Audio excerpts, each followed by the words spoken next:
জানি পটল পোস্ত অনেকেই অনেক রকম করে খাও, বাট আমার মতো এরকম করে একবার ট্রাই করে দেখোই দেখি। এরকম গরম গরম পটল পোস্ত আর গরম ভাতের সঙ্গে দুর্দান্ত লাগে খেতে। তো তার জন্য আমি পটলগুলো কেটে নিয়েছি আর তোমাদের এই দুটো দেখিয়ে দিচ্ছি। তো প্রথমে আমি এরকম করে চোচাগুলো উপরের পাতলা লেয়ারটা এভাবে তুলে নিচ্ছি চাকু দিয়ে দিয়ে তো এরকম ঘুরিয়ে ঘুরিয়ে আলতো হাতে করতে হবে, নাহলে হাতটা কেটে যেতে পারে।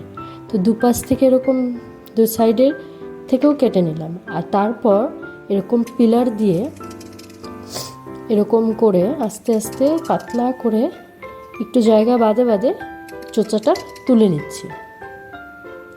তো এরকম করে পুরোটাই করে নিয়েছি সবগুলো।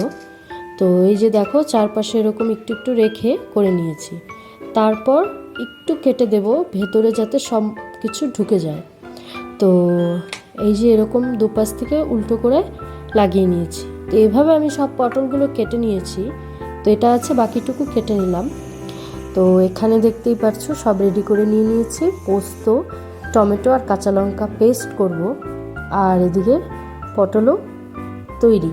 তো এখন পটলে দিয়ে দিলাম লবণ আর দিয়ে দেব পরিমাণ মতো হলুদ, দিয়ে এটাকে ভালো করে মিক্স করে নিব একদম ডলে ডলে, যাতে পটলটা পুরো গায়ে হলুদ লবণ পুরো লেগে যায়।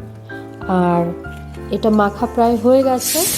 এখন এগুলোকে তেলে ভেজে নেব একদম লো হিটে, ঢেকে ঢেকে এটাকে ফ্রাই করতে হবে যাতে এটা সেদ্ধও হয়ে যায়। তো চলো ওটা ফ্রাই হতে থাক, পাশাপাশি আমরা এই পোস্ত, টমেটো আর কাঁচা লঙ্কার পেস্টটা তৈরি করে নিই। প্রথমে এটাকে শুকনো ঘুরিয়ে তারপর এটাকে একটু জল দিয়ে পেস্ট করে নিই। তো এখন পটলগুলো দেখতে পাচ্ছ ঢেকে দিয়েছিলাম, এখন ঢাকনা খুলে দেখছি পুরো চারপাশ প্রায় ফ্রাই হয়ে সেদ্ধ হয়ে গেছে।